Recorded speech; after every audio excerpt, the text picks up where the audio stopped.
Wildfires have always been a part of nature's cycle. For centuries, they cleared dead brush, nourished soil, and opened space for new growth. But today, the fires raging across America are not the same as those of the past. They are bigger, hotter, faster, and far more destructive than anything previous generations endured. Why is fire different now? What changed in the way flames behave, spread, and devastate communities? And most importantly, what does it mean for our future in a world where fire seasons are growing longer, more intense, and more unpredictable? Imagine a wildfire a century ago. Low flames creeping across the forest floor, clearing underbrush and renewing the ecosystem. Now picture the infernos we see today. Walls of flame 100 feet high, racing across landscapes, incinerating entire towns within hours, and producing smoke that chokes the air of cities hundreds of miles away. These are not just natural fires, they are supercharged disasters. To understand why, we need to look at the changes in climate, land use, and human society that transformed fire from a natural phenomenon into a national crisis. One of the most powerful drivers is climate change.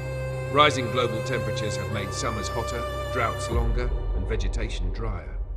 The West, in particular, has seen record-breaking heat waves, shrinking snowpacks, and declining rainfall, all of which turn forests and grasslands into tinderboxes. According to scientists, climate change has doubled the area burned by wildfires in the western United States since the 1980s. That means fires today have far more fuel to consume, and when they ignite, they burn hotter and spread faster than fires of the past. But climate alone doesn't tell the whole story. For over a century, US forest management followed an aggressive policy of fire suppression. Every fire, no matter how small, was extinguished as quickly as possible. On the surface, this seemed like a smart strategy to protect timber resources and communities. In reality, it backfired. By suppressing natural, low-intensity fires, we prevented forests from clearing out dead wood and undergrowth. Decades of fuel built up, and now when fires start, they have far more material to consume. Instead of gentle ground fires, we get explosive crown fires that leap from treetop to treetop, unstoppable until everything in their path is reduced to ash. At the same time, urban expansion has made the situation worse. More and more people are building homes in what's called the wildland-urban interface, areas where human communities meet fire-prone landscapes. This expansion means that when fires ignite, they don't just burn forests, they burn neighborhoods, businesses, and entire towns. The stakes are higher, the damage more costly, and the fires harder to fight. What might have been a contained wildfire 50 years ago is now a disaster that wipes out billions of dollars in property and displaces thousands of people. Utility infrastructure has also played a deadly role. Aging power lines and poorly maintained equipment have sparked some of the most destructive fires in recent memory. The Camp Fire of 2018, which destroyed the town of Paradise, California, and killed 85 people, was caused by faulty PG&E equipment. Fires ignited by utilities are not accidents of nature. They are the result of corporate negligence and outdated systems unable to withstand modern risks. Compared to the past, when most wildfires were caused by lightning, today's blazes are increasingly man-made, sparked by human error, negligence, or carelessness. Another key factor is the lengthening of fire season itself. In the past, wildfire season in the western US lasted a few months. Today it stretches nearly year-round. Warmer winters mean less snowpack and earlier snowmelt, leaving landscapes dry for longer. Combined with hotter summers, this creates conditions where fires can ignite in spring, summer, and fall, and sometimes even in the middle of winter.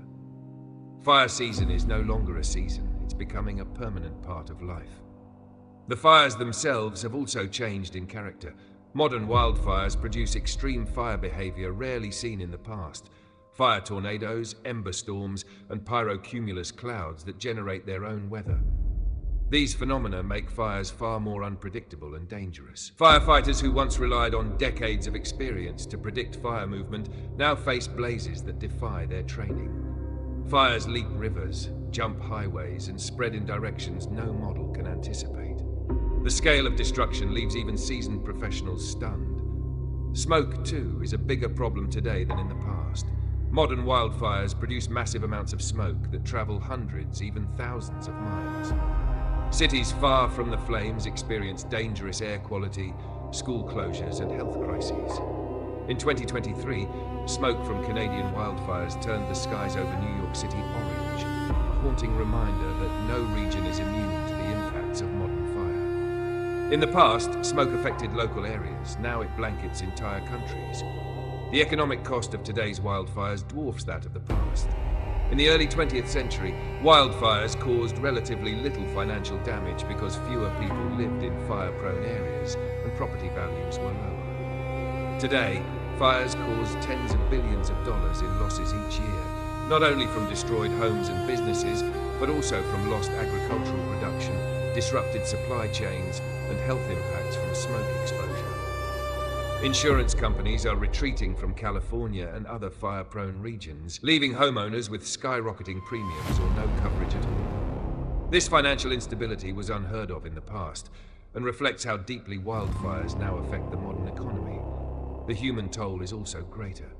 While fires in the past were devastating, they rarely wiped out entire towns.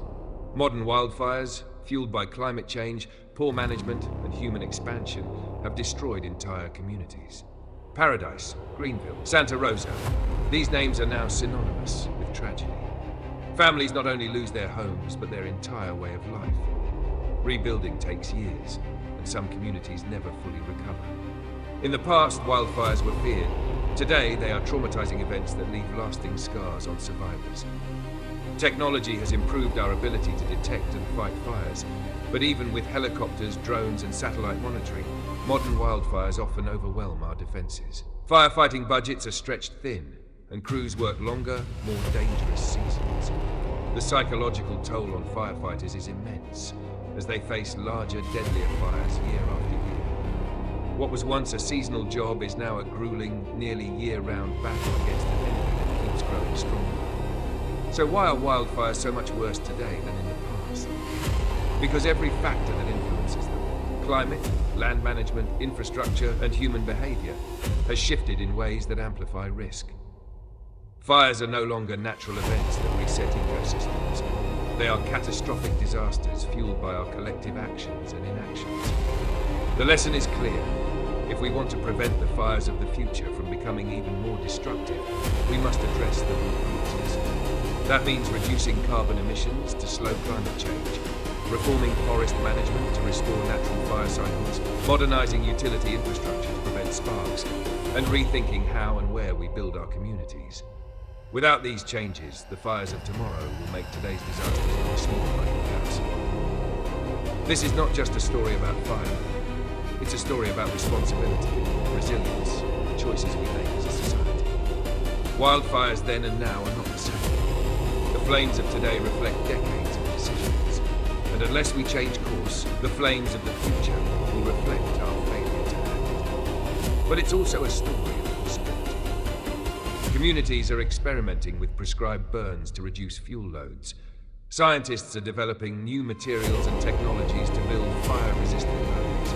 Governments are slowly recognizing the urgency of climate action. These steps offer hope, but only if they are scaled up and pursued with the seriousness the crisis demands. As you think about the difference between wildfires then and now, remember this: fire has always been with us, but it has never been like this. What we face today is unprecedented, but it is not inevitable. The intensity of tomorrow's fires depends on the actions we take today. So ask yourself, what kind of fire future do we want? One where flames continue to consume our communities unchecked, or one where we take responsibility, adapt, and build resilience? The choice is ours, but the time to act is running out. Thank you for watching. If this exploration gave you a new perspective on why modern wildfires are so much more destructive than those of the past, subscribe to Crisis Lens for more investigations into how disasters are reshaping society. Don't forget to like this video, share it with others, and join the discussion in the comments. Do you think we can turn the tide against the fires of the future? Or are we destined to live in an age of unstoppable